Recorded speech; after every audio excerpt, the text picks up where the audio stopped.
சென்னை வானிலை ஆய்வு மையம் 29 மாவட்டங்களில் மழைக்கு வாய்ப்பென அறிவித்துள்ளது. ஒரு சில மாவட்டங்களில் மிதமான மழையும் 12 மாவட்டங்களில் கனமழை பெய்யும் என்று செய்திக்குறிப்பில் தெரிவிக்கப்பட்டுள்ளது.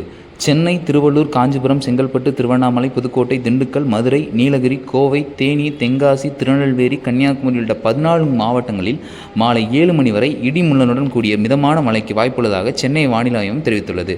கடந்த 10 நாட்களாக சென்னையில் வெயில் சுட்டரித்துக் கொண்டிருந்த நேரத்தில் இன்று மாலையிலிருந்தே சென்னை அண்ணாநகர், அமிர்தகரை, பாடி, ஆவடி, அம்பத்தூர், விருகம்பாக்கம் உள்ளிட்ட பகுதிகளில் இடியுடன் கூடிய பலத்த காற்றுடன் கனமழை பெய்து வருகிறது. இது இரவு 7 மணி வரை தொடரும் என்றும் வானிலை ஆய்வு வெளியிட்ட செய்திக்குறிப்பில் குறிப்பிடப்பட்டுள்ளது. நாளை திருவண்ணாமலை, ராணிப்பேட்டை, வேலூர், திருப்பத்தூர், விழுப்புரம், செங்கல்பட்டு, காஞ்சிபுரம், கடலூர், அரியலூர், மயிலாடுதுறை மாவட்டங்களில் கனமழை பெய்யலாம் என்றும் கூறப்பட்டுள்ளது.